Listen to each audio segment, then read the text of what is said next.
Bismillahirrahmanirrahim. Assalamualaikum warahmatullahi wabarakatuh. Alhamdulillahirabbil alamin, wassalatu wassalamu ala sayyidina Muhammadin wa ala alihi washabbihi ajmain. Subhanaka la ilma lana illa ma 'allamtana innaka antal alimul hakim. Para sahabat, para jamaah online dimanapun berada, insya Allah pada malam hari ini kita lanjutkan kajian akidah kita menggunakan kitab Kifayatul Awam.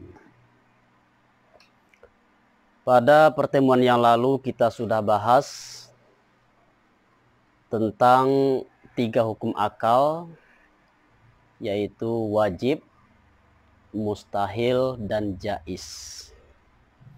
Sekarang kita masuk kepada akidah keimanan yang 50 tersebut.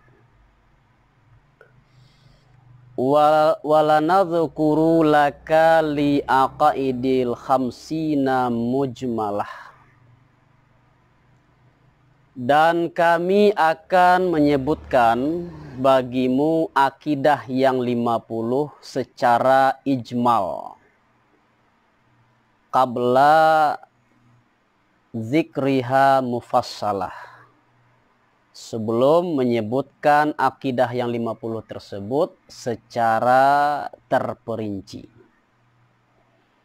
Jadi pengarang mengatakan sebelum diuraikan akidah yang 50 tersebut satu persatu, terlebih dahulu akan disebutkan secara garis besarnya saja. Fa'lam annahu yajibu lahu subhanahu wa ta'ala isruna sifah. Ketahuilah, sesungguhnya wajib bagi Allah subhanahu wa ta'ala 20 sifat. Wa yastahilu alaihi isrun, dan mustahil bagi Allah Ta'ala itu 20 sifat juga. Wa yajuzu fi haqqihi ta'ala amrun wahidun, dan haruslah pada hak Allah Ta'ala satu sifat atau satu perkara, satu urusan. Fahadhihi ihda wa arba'un, maka jumlahnya semua adalah 41. Jadi di antara sifat yang 50 itu, akidah 50 itu, 41 itu berkaitan dengan ketuhanan. Wa yajibu lirrusuli arba'ah, dan wajiblah bagi Rasul, artinya sifat yang wajib bagi Rasul ada 4. Wa yastahilu alaihim arba'ah, dan mustahillah atas mereka para Rasul 4 sifat. Wa yajuzu fi haqqihim alaihimus salatu wassalam amrun wahid, dan haruslah pada hak para Rasul alaihimus salatu wassalam satu urusan, satu perkara. Fahazihi al-khamsun. Jadi 9 perkara itu berkaitan dengan kenabian. Jadi 50 akidah itu 41 berkaitan dengan ilahiyah, itu ketuhanan. Sedangkan yang 9 itu berkaitan dengan nubuwah atau kenabian. Totalnya semua 50. Wa sayati tahrirul kalami inda zikriha mufassalah insyaallah ta'ala. Dan insyaallah akan datang uraiannya di belakang secara terperinci insyaallah ta'ala. Al-awwalu minas sifatil wajibah lahu ta'ala al-wujud. Yang pertama Di antara sifat yang wajib bagi Allah Ta'ala adalah sifat wujud. Wujud dalam bahasa Arab, dalam bahasa Indonesianya adalah ada. Jadi sifat yang wajib bagi Allah Ta'ala yang pertama adalah sifat ada, sifat wujud. Wakhtilafu fi ma'nahu, wakhtilafa fi ma'nahu. Faqala ghairul imamul Asy'ari wa man tabi'ahu al-wujudu hiyal halu al-wajibatu lizzati madamatiz zat. Dan para ulama ilmu kalam, ulama usuluddin berbeda pendapat tentang makna wujud ini. Selain dari Imam Abu Hasan al-Asy'ari dan para pengikutnya berpendapat bahwa wujud itu adalah suatu hal atau satu keadaan. Jadi Imam al-Asy'ari adalah pendiri dari aliran Ahlus Sunnah wal Jamaah. Jadi kalau dikatakan Ahlus Sunnah wal Jamaah itu mencakup ada dua aliran. Yang pertama Asy'ariyah, yaitu pengikut Imam Abu Hasan al-Asy'ari. Dan yang kedua adalah Maturidiyah, yaitu pengikut Imam Abu Mansur al-Maturidi. Nah, kalau kita umumnya pengikut mazhab Syafi'i itu mengikuti Imam Asy'ari, Asy'ariyah. Sedangkan di kalangan mazhab Hanafi itu kebanyakan mengikuti Imam Abu Mansur al-Maturidi. Jadi baik itu Asy'ariyah maupun Maturidiyah, kedua-duanya termasuk ke dalam Ahlu Sunnah wal Jamaah. Jadi selain dari Imam al-Asy'ari dan para pengikutnya mengatakan wujud itu adalah satu hal atau satu keadaan yang wajib bagi zat. Zat di sini maksudnya adalah diri Allah itu sendiri. Jadi wujud adalah satu hal, satu keadaan yang wajib bagi diri Allah. Wa hadhil hal la tu'lalu bi illah. Dan keadaan ini tidaklah disebabkan oleh satu sebab. Adanya sifat wujud ini tidak merupakan akibat dari sebab yang lain. Wa makna kaunuha halan annaha lam tartik ila darajatal mawjud hatta tusyahid walam tanhat ila darjatal ma'dum hatta takunu adaman muhad. Apa itu yang dimaksud dengan hal? Pengertian dari hal adalah ia tidak naik kepada derajat maujud sehingga ia bisa disaksikan. Dan ia juga tidak turun ke derajat ma'dum, ke derajat tiada, sehingga ia sama sekali tidak ada. Jadi bal hiya wasitah bainal maujud wal ma'dum. Tetapi hal ini berada di pertengahan antara maujud dan ma'dum.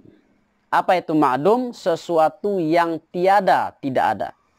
Apa itu maujud? Sesuatu yang ada. Jadi kita ini disebut dengan maujud. Ada, kita benda yang ada, sesuatu yang ada itu disebut dengan maujud. Jadi bedakan antara wujud dengan maujud. Wujud adalah keadaan, sifat. Sedangkan maujud adalah benda atau sesuatu yang bersifat dengan sifat wujud. Jadi kalau dikatakan Allah itu bersifat wujud, maka Allah itu disebut dengan maujud. Jadi ini pengertian dari hal. Dia tidak sampai kepada taraf maujud, tidak juga turun kepada derajat ma'dum atau tiada, tetapi berada di pertengahan.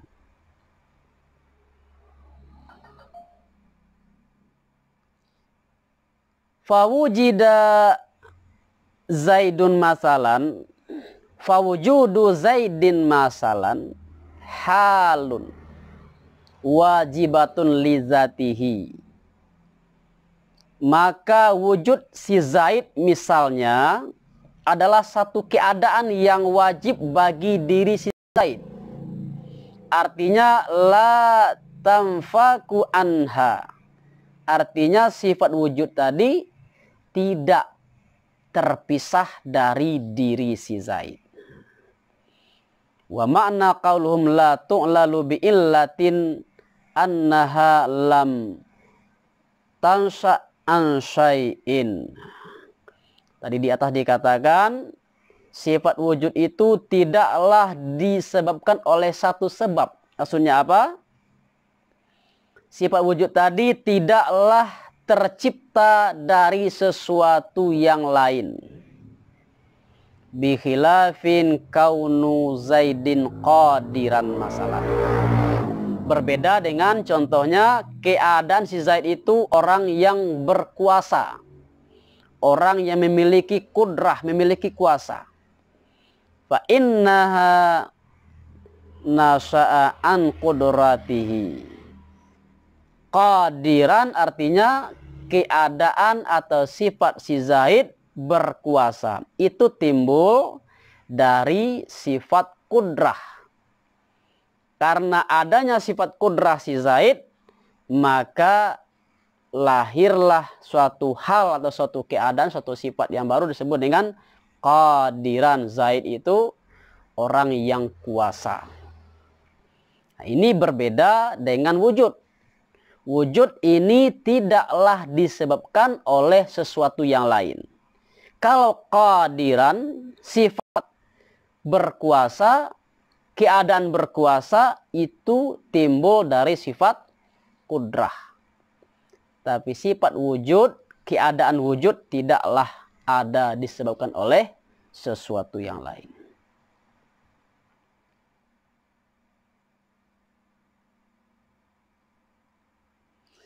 Fakaunu Zaidin qadiran masalan wa wujudi halani qaimani bizatihi ghairi mahsusaini bihasa.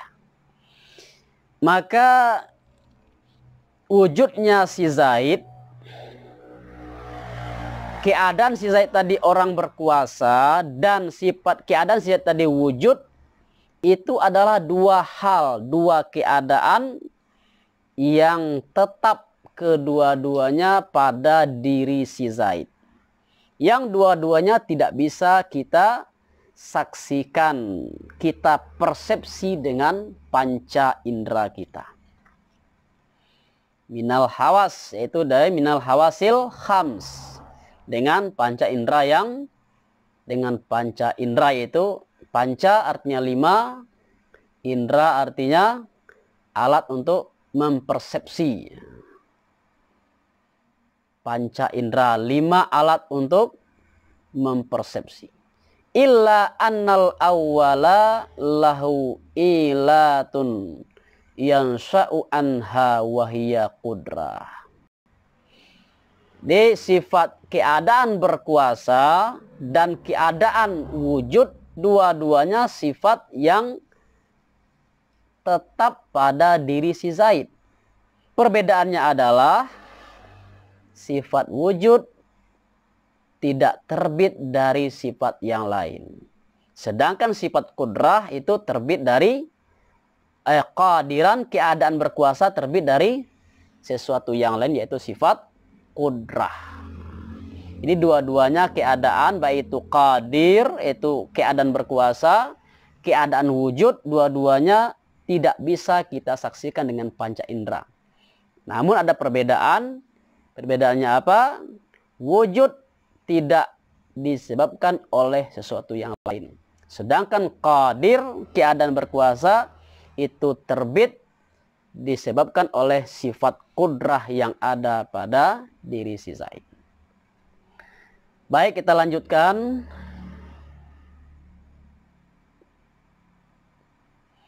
Wa hadza babitun li halin nafsiyah. Ini adalah definisi dari hal yang nafsiyah. Jadi hal, keadaan yang keadaan ini tidak muncul, adanya tidak disebabkan oleh sesuatu yang lain, itu disebut dengan hal nafsiyah. Hal yang bersifat kedirian.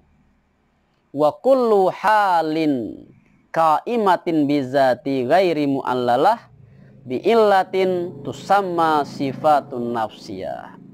Dan setiap hal, setiap keadaan yang tetap dengan zat, dengan diri, yang tidak ada penyebabnya, yang tidak disebabkan oleh sesuatu sebab, maka dinamakan dengan sifat nafsiyah.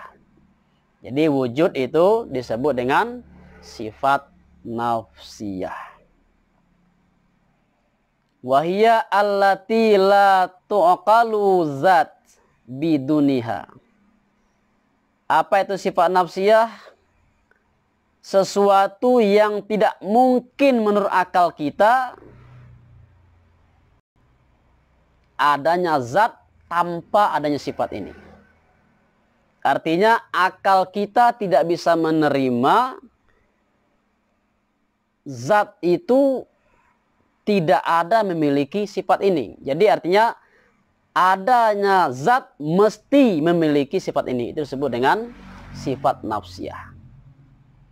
Tolong dipahami, ini agak sukar memahaminya. Sifat nafsiyah itu apa? Sifat yang tidak bisa terpisah dari zat. Nah, ini sifat nafsiyah. Artinya apa? Contohnya, kalau ada seseorang manusia, kalau dia tidak memiliki sifat kudrah, sifat kuasa, itu masih bisa kita terima dengan akal. Tapi kalau ada manusia, lalu dikatakan manusia tadi tidak memiliki sifat wujud, itu mustahil. Kita sudah melihat dia ada, berarti dia memiliki sifat wujud. Jadi sifat wujud ini identik dengan zat itu sendiri. Di allati la tuqalu zat biduniha. Akal kita tidak bisa menerima adanya zat tanpa adanya sifat ini. Itu disebut dengan sifat nafsiyah. Wa tudraku illa bi sifatihan nafsiyah. Dan zat tadi didapatkan atau ditemui, bisa kita lihat kecuali dengan adanya sifat nafsiyah tadi. Katahyizi lijarm. Katahyizi lil jarmi. Seperti adanya tempat, seperti mengambil tempat bagi tubuh. Fa innaka in tasawwartuhu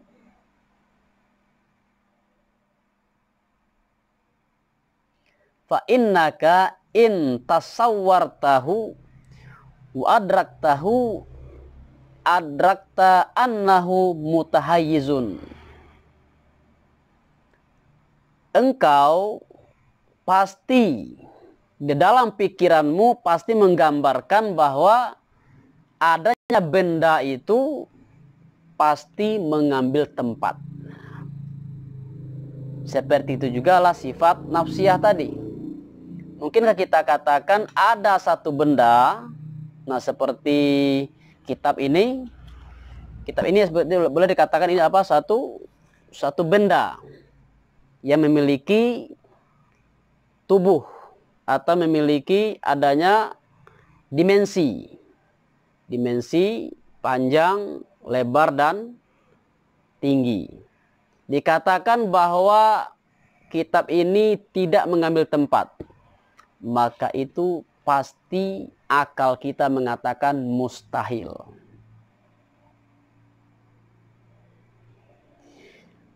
Wa ala hadzal qauli wa huwa kaunul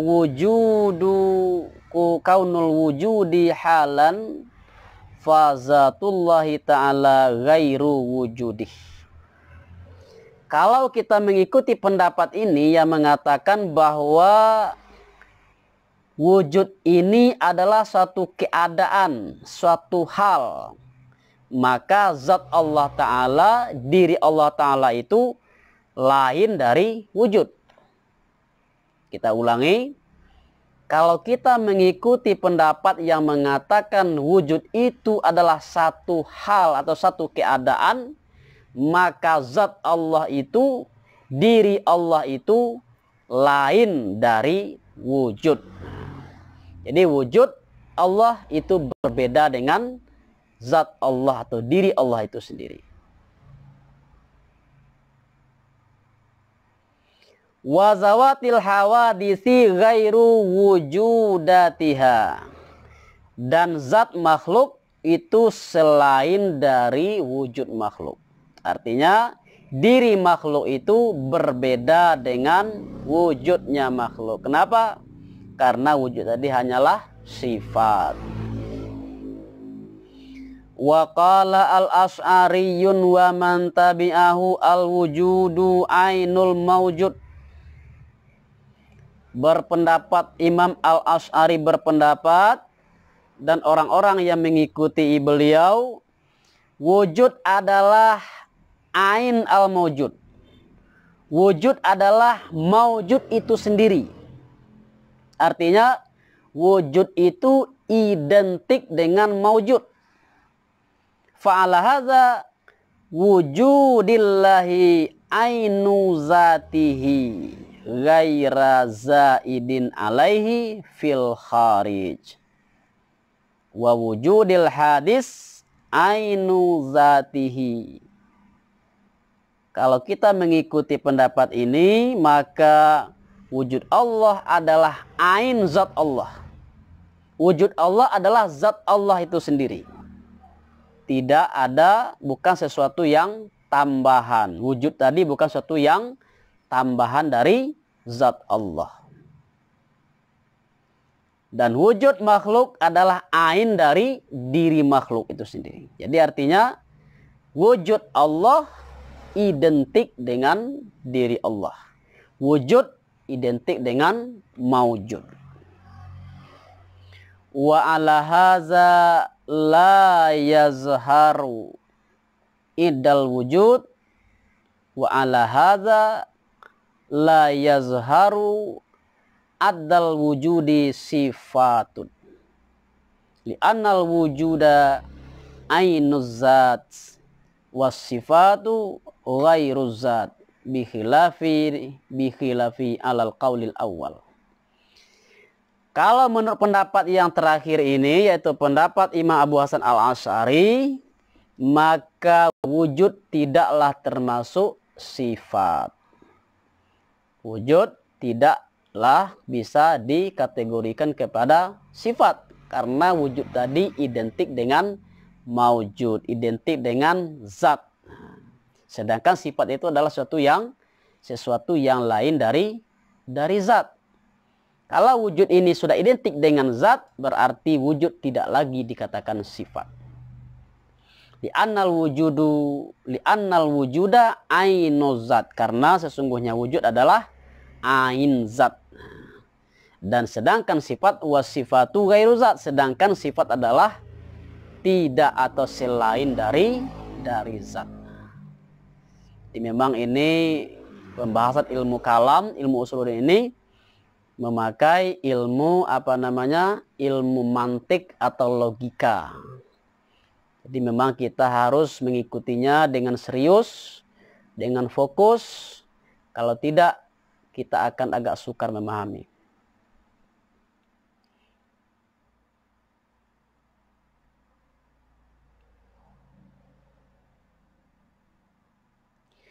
Wa makna wujubil wujudillahu ta'ala alal awal anna sifatu nafsiyah allati hiya halus sabitah lahu ta'ala.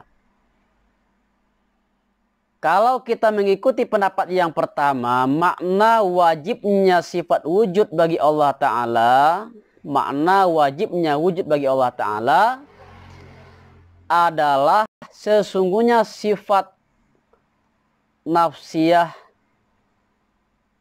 adalah suatu hal, suatu keadaan yang tetap bagi Allah Ta'ala. Itu makna menurut pendapat yang pertama. Makna wajib wujud bagi Allah Ta'ala menurut pendapat yang pertama adalah sesungguhnya sifat nafsiyah yaitu wujud ini adalah satu hal, satu keadaan yang tetap bagi Allah Ta'ala.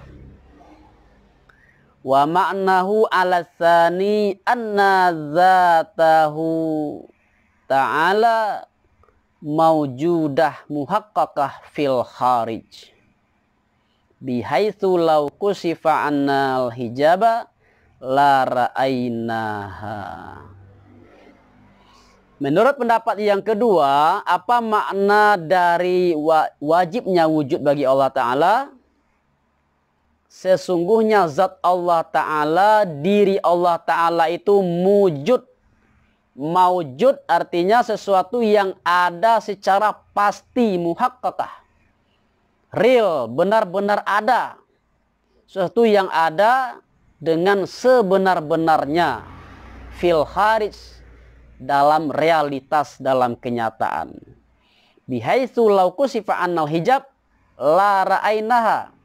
Seandainya dibukakan dari kita hijab, yaitu tirai atau pembatas, kita bisa melihat, menyaksikan zat Allah itu.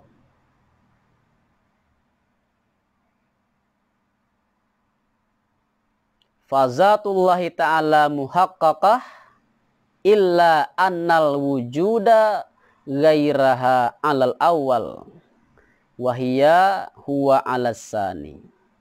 Maka zat Allah itu adalah muhaqqaqah, artinya ada dengan sebenar-benarnya. Kecuali kalau menurut pendapat yang pertama yang mengatakan wujud itu adalah selain dari zat. Nah, jadi karena pendapat yang pertama wujud itu adalah sifat, maka wujud tadi tidak bisa kita saksikan. Yang bisa kita saksikan adalah maujud. Baik para sahabat rahimakumullah, kita lanjutkan. Kemudian kita masuk kepada dalil atau argumen tentang kewujudan Allah Subhanahu wa ta'ala. Wad dalilu ala wujudihi ta'ala hudusul alam. Ay wujudihi ba'da adam. Dalil atau argumen tentang kewujudan Allah Ta'ala adalah barunya alam. Yang pertama kita lihat dulu apa itu definisi alam. Definisi alam menurut ulama ilmu kalam adalah ma siwallah. Segala sesuatu selain dari kullu ma siwallah. Segala sesuatu selain dari Allah Ta'ala itu disebut dengan alam. Lalu dalil adanya Allah itu apa? Hudusul alam. Barunya alam. Baru di sini artinya lawan dari qadim. Kalau qadim atau qidam adanya tidak memiliki permulaan. Itu disebut dengan qidam atau qadim. Sedangkan hudus atau baru artinya adalah adanya didahului oleh ketiadaan. Tiada, setelah itu ada. Adanya didahului oleh ketiadaan, itu disebut dengan hudus atau baru. Jadi alam semesta ini menurut ulama ilmu kalam bersifat hudus, yaitu baru. Lalu apa dalilnya atau argumennya bahwa alam semesta ini baru? Para ulama ilmu kalam membuat suatu premis menurut ilmu mantik atau logika, alam semesta ini berubah. Al-alamu mutaghayyirun wa kullu mutaghayyirun hadisun. Alam semesta ini berubah, senantiasa berubah. Dan setiap yang berubah itu pasti baru. Apa konklusinya? Alam itu baru. Jadi kita ulangi, alam ini baru adalah dalil atau argumen tentang wujud Allah Ta'ala. Ai wujudihi ba'da adam, itu disebut dengan baru, adanya wujudnya setelah tiada. Wal alam ajram, wal alamu ajramun kazzawati wa a'rad. Jadi alam itu mencakup seperti zat. Apa itu zat? Sesuatu yang ada esensinya, itu disebut dengan zat. Kemudian a'rad, apa itu a'rad? Itu kelakuan. Seperti gerak dan diam. Jadi gerak dan diam itu disebut dengan a'rad. Pergerakan. Waktu. Jadi karena ada gerak, ada pergerakan, maka ada waktu. Gerak dan diam disebut dengan a'rad atau arad. Jadi baik itu a'rad maupun zat, itu semuanya adalah cakup dalam alam.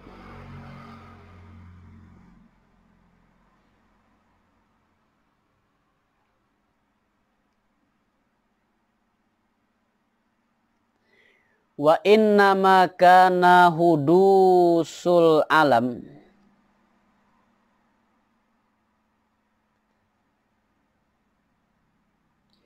wa innama kana hudusul alami dalilan ala wujudillahi ta'ala li'annahu la yasahhu ayyakuna hadisan binafsih min ghairi mujidin yujiduhu. Apa jalannya barunya alam ini argumen atas kewujudan Allah Ta'ala? Karena sesungguhnya tidak sahlah alam ini baru dengan sendirinya. Artinya tidaklah sah, tidaklah bisa dibenarkan menurut akal alam ini ada setelah tiada dengan sendirinya. Dia tiada, dia ada setelah tiada, kemudian ada ini ada dengan sendirinya. Ini tidak bisa diterima oleh akal.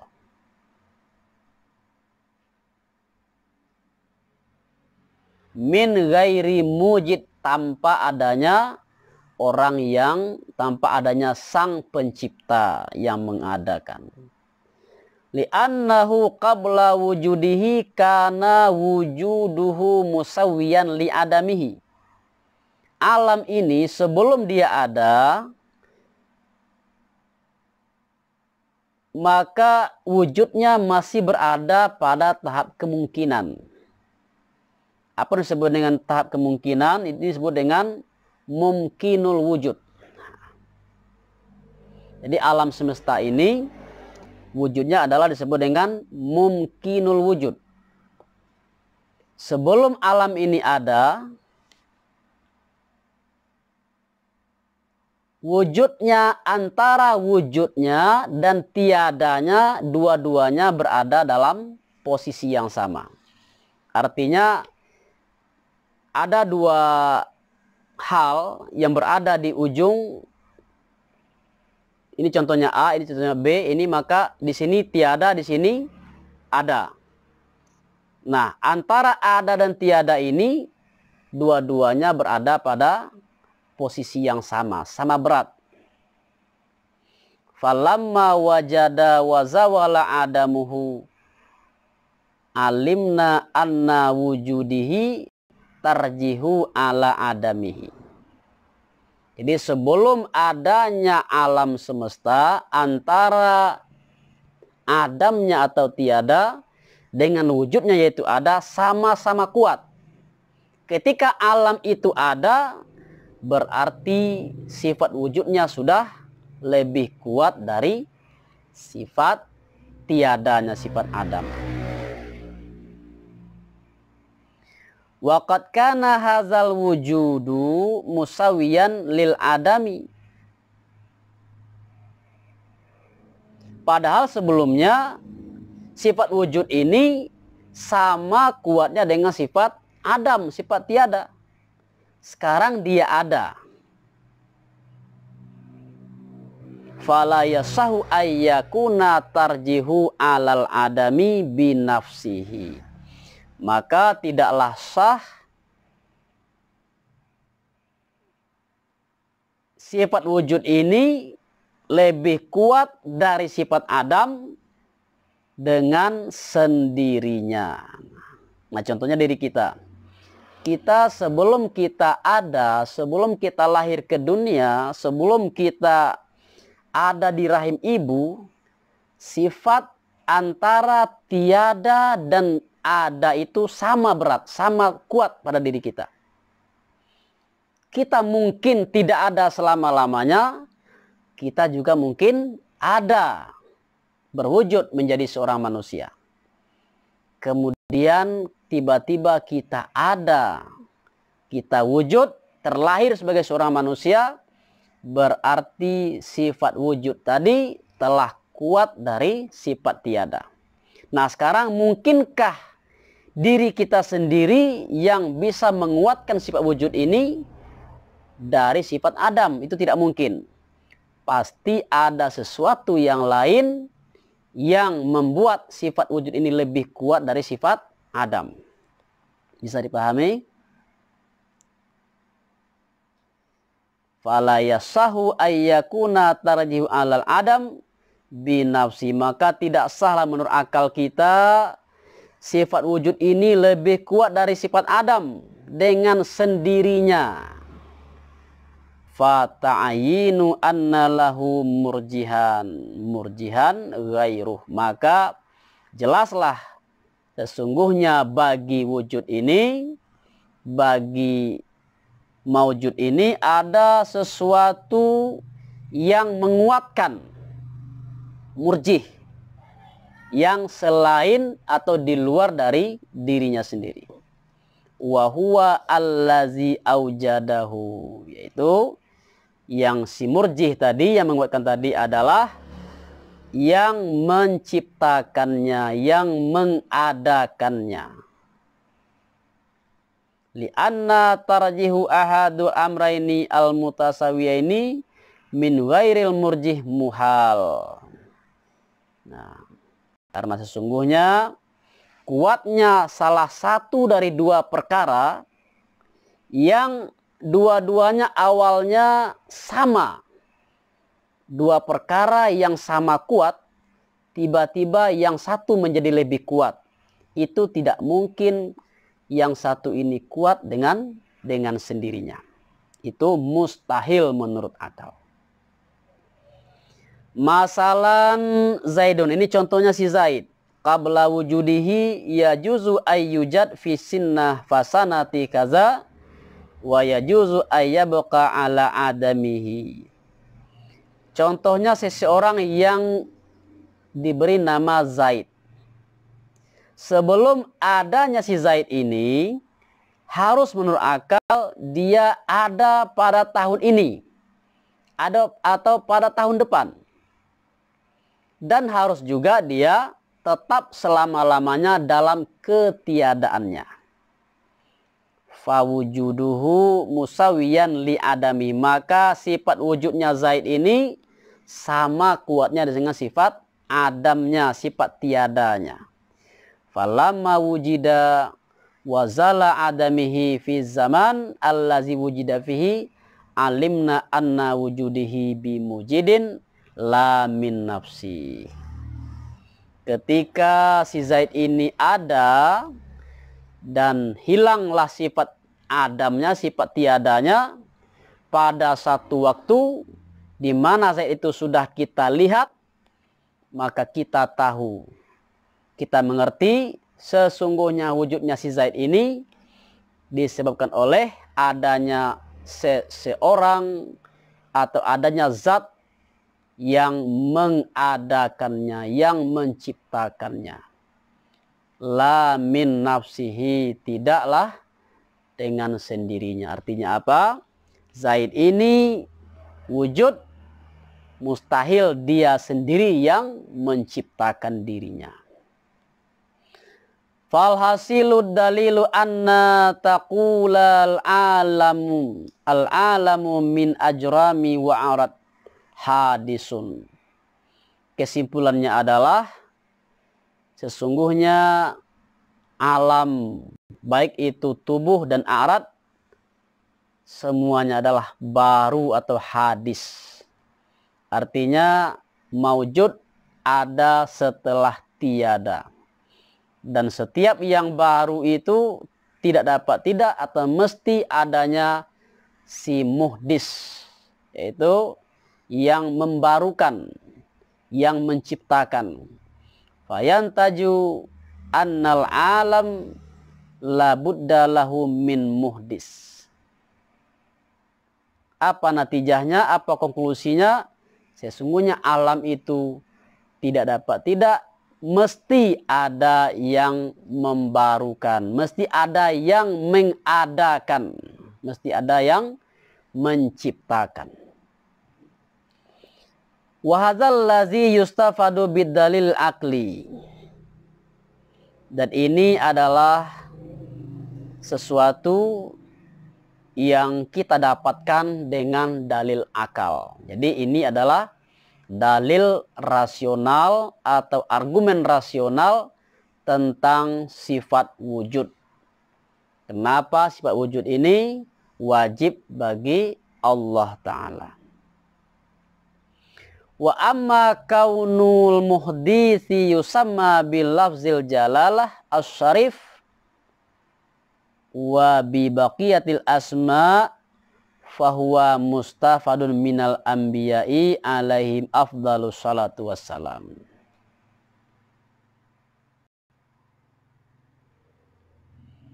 Sedangkan sang pencipta yang disebut, sang pencipta tadi dipanggil atau diberi nama dengan lafaz jalalah yaitu Allah. Kemudian juga dengan nama-nama yang lain yaitu Asmaul Husna yang sebanyak 99 nama.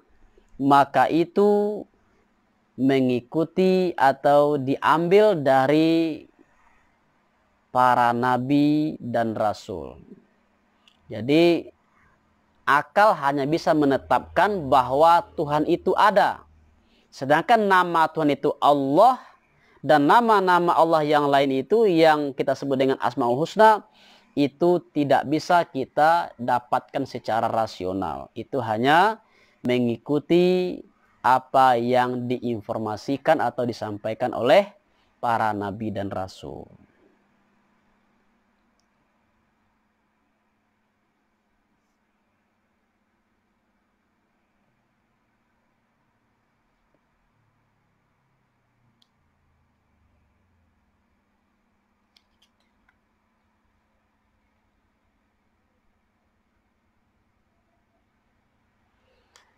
Baik para sahabat rahimakumullah, kita lanjutkan.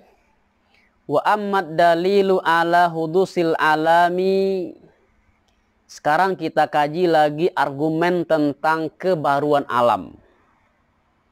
Nah, ini adalah salah satu perdebatan yang sengit di antara para filsuf dengan para teolog atau ulama ilmu kalam. Para filsuf semenjak dari zaman Yunani, para filsuf Yunani itu mengatakan bahwa alam ini qadim. Dan ini juga diikuti oleh para filsuf muslim seperti Al-Farabi dan Ibnu Sina. Karena itu Imam Al-Ghazali ketika dia menyerang para filsuf muslim dalam kitabnya Tahfidz Al-Falasifah, beliau telah mengkafirkan para filsuf dalam 3 masalah. Salah satunya adalah tentang masalah qadimnya alam. Jadi para ulama ilmu kalam berkeyakinan bahwa alam itu hadis atau baru, bukan kadim. Wa amat dalilu ala hudusil alami fa'alam annal alam ajramu wa a'rad. Ketahuilah sesungguhnya alam itu adalah tubuh dan a'rad. Fakat itu saja. Ada bendanya, ada zatnya. Yang kedua adalah a'rad. Apa itu a'rad? Gerak dan diam. Wal a'rad kal harakati was sukun hadisah bidalili annaka tushahiduha mutaghayyirah min wujud ila adam wa min adam ila wujud kama tarahu fi harkati zaid. Jadi sebelum kita menetapkan tubuh itu baru, kita akan menetapkan terlebih dahulu bahwa a'rad itu baru. Nah, coba kita lihat. Kita ambil tangan kita ini, coba kita lihat. Gerak dan diam. Gerak dan diam ini adalah baru. Coba kita perhatikan. Apabila kita melihat tangan ini, sekarang diam. Kemudian bergerak. Nah, gerak ini adanya setelah diam tadi. Sekarang diam lagi. Diam ini adanya setelah gerak. Jadi ini dalil membuktikan bahwa a'rad itu baru. Adanya selalu didahului oleh ketiadaan. Kalau sekarang diam, tadi bergerak. Berarti diam ini didahului oleh gerak. Diam ini tadi tidak ada. Ketika ini tangan kita sedang bergerak, maka diam tidak ada. Sekarang diam. Berarti wujudnya diam didahului oleh ketiadaan. Sekarang bergerak. Nah, wujudnya gerak ini juga didahului oleh ketiadaan. Ketika kita sedang diam, tangan kita diam, berarti gerak tidak ada. Nah, ini dalil bahwa a'rad itu, gerak dan diam, adalah baru, wujudnya didahului oleh ketiadaan.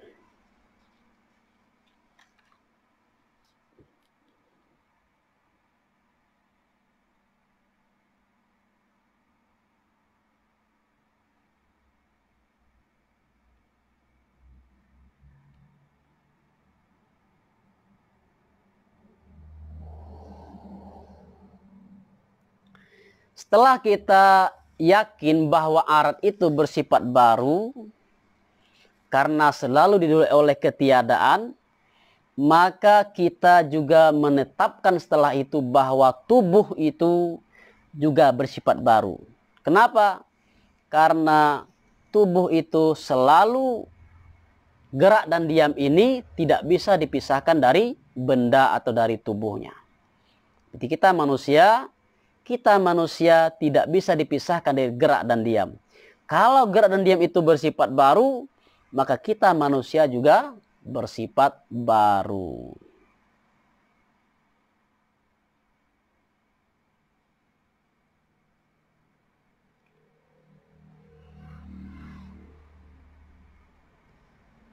Jadi annal a'rad hadisah wal ajram mulazamati lil a'rad li'annaha la takhlu an harakati was sukun.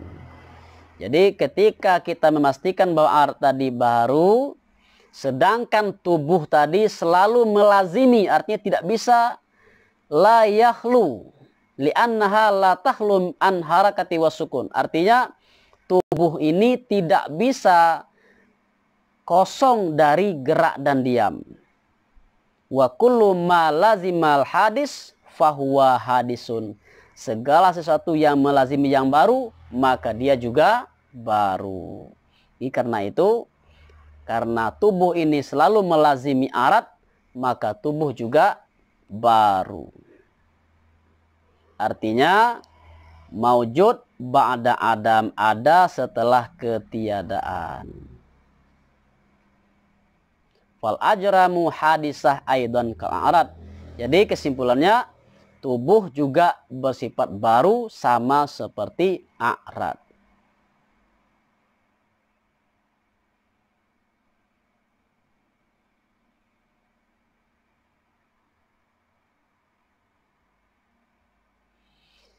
Kemudian sesungguhnya tubuh yang baru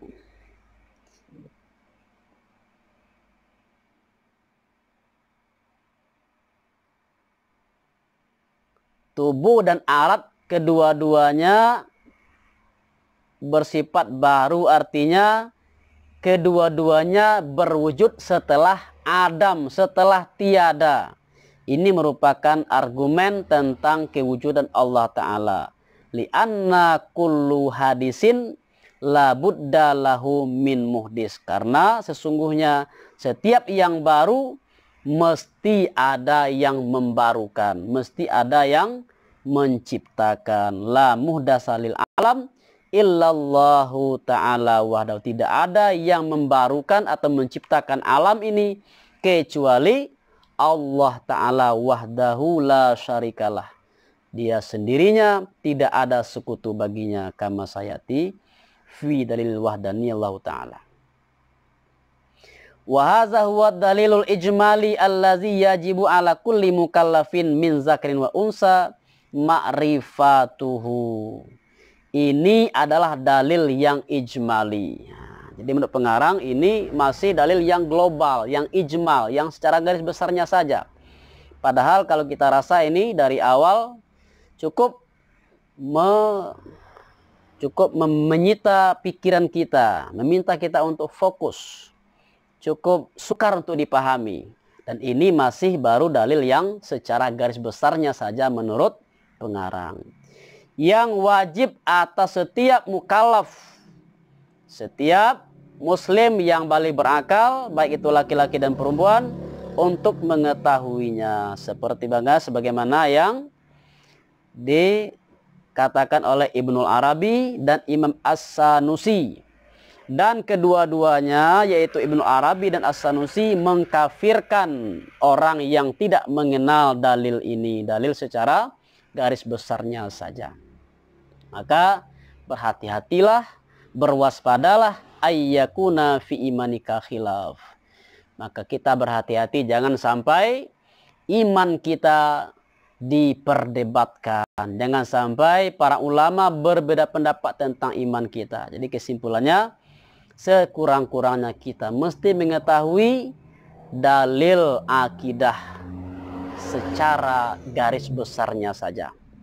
Dan tadi kita sudah kaji, itulah dalil atau argumen dari sifat yang pertama yang wajib bagi Allah Ta'ala, yaitu sifat wujud, yaitu sifat ada.